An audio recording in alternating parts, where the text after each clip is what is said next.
ایک زمانے میں ایک آرام دہ چھوٹے سے قصبے میں جو گھومتی ہوئی پہاڑیوں اور چمکتے دریا کے درمیان بسے تھے، وہاں 4 افراد کا خاندان رہتا تھا: ماں، والد، لوسی جو 7 سال کی تھی، اور اس کا چھوٹا بھائی میکس جو 5 سال کا تھا۔ یہ خاندان اپنی مہم جوئی اور تفریح کے لیے دور دور تک جانا جاتا تھا۔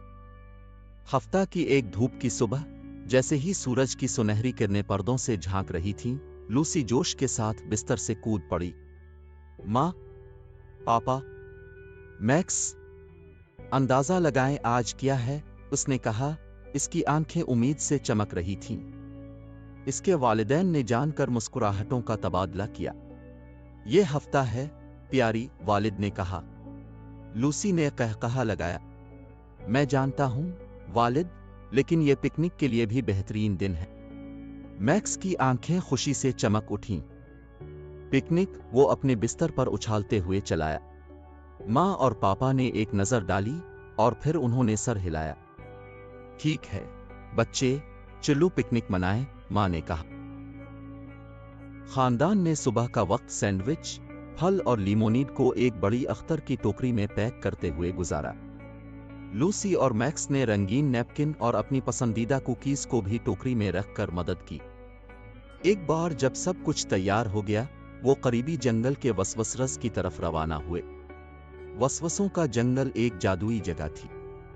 لمبے درخت ایک دوسرے سے راز کی باتیں کرتے تھے، اور پرندے ایسے گانے گاتے تھے جس سے آپ کو ایسا محسوس ہوتا تھا کہ اب خواب میں ہیں۔ خاندان جانتا تھا کہ وسوسے کے جنگل میں کچھ بھی ہو سکتا ہے، اور یہی وجہ ہے کہ یہ ان کے ایڈونچر کے لیے بہترین جگہ ہے۔ جب وہ اپنا پکنک کمبل پھیلا رہے تھے اور اپنے سینڈوچ سے لطف اندوز ہو رہے تھے، لوسی نے دیکھا کہ ایک چمکدار چٹان کے نیچے سے کوئی چیز نکل رہی ہے۔ دیکھو ماں، وہ کیا ہے؟ اس نے پر اصرار چیز کی طرف اشارہ کرتے ہوئے پوچھا۔ والد ہمیشہ ایک مہم جوئی کے لیے تیار رہتے تھے، احتیاط سے اسے باہر نکالتے تھے۔ یہ ایک چمکدار، سنہری چابی تھی جس میں ایک چھوٹا سا نوٹ منسلک تھا۔ نوٹ میں لکھا تھا، سرپرائز تلاش کرنے کے لیے میرے ساتھ چلیے۔ لوسی کی آنکھیں پھیل گئیں اور میکس کا تجسس اس سے بڑھ گیا۔ آئیے اس کی پیروی کریں، اس نے کہا۔ سونے کی چابی ہاتھ میں لے کر خاندان جنگل کی گہرائی میں گھومتے ہوئے راستے پر چل پڑا۔ پرندے زور سے چہچہا رہے تھے اور درخت ایسے لگ رہے تھے جیسے وہ ان کی رہنمائی کر رہے ہیں۔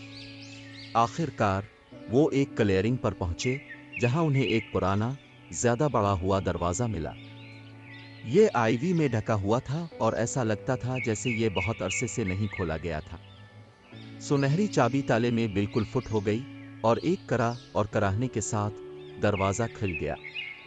دوسری طرف ایک دلکش نظارہ تھا، ایک چھپا ہوا گھاس کا میدان جو رنگ برنگے پھولوں، تتلیوں سے بھرا ہوا تھا، اور سب سے شاندار درخت جو انہوں نے کبھی نہیں دیکھا تھا۔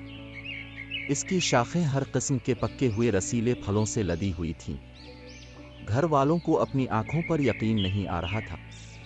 انہوں نے سارا دن جادوئی گھاس کے میدان میں گزارا، کھیل کھیلتے، پھل چنتے اور ہنستے رہے جب تک کہ ان کے پیٹ میں درد نہ ہو۔ انہیں لگا جیسے انہوں نے کسی پریوں کی کہانی میں قدم رکھا ہے۔ جیسے ہی سورج افق کے نیچے ڈوبنے لگا، لوسی نے کہا، ہمیں اب گھر واپس جانا چاہیے۔ یہ اب تک کا بہترین ایڈونچر رہا ہے۔ سنہری چابی ابھی بھی ہاتھ میں رکھتے ہوئے وہ دروازے کی طرف لوٹے جو ان کے پیچھے ایک نرم کلک سے بند ہو گیا۔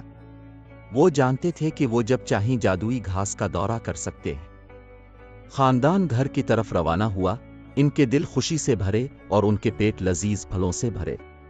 وہ جانتے تھے کہ مہم جوئی انتہائی غیر متوقع جگہوں پر مل سکتی ہے، یہاں تک کہ ایک سادہ پکنک میں بھی۔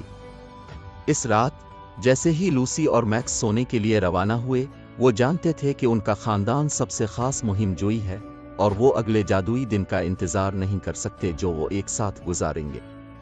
اور اس طرح ان کے آرام دہ چھوٹے سے قصبے میں 4 افراد کا خاندان ہر لمحے کی قدر کرتا رہا، یہ جانتے ہوئے کہ اصل جادو ان کی محبت اور مہم جوئی میں ہے جس کو انہوں نے ایک ساتھ گلے لگایا۔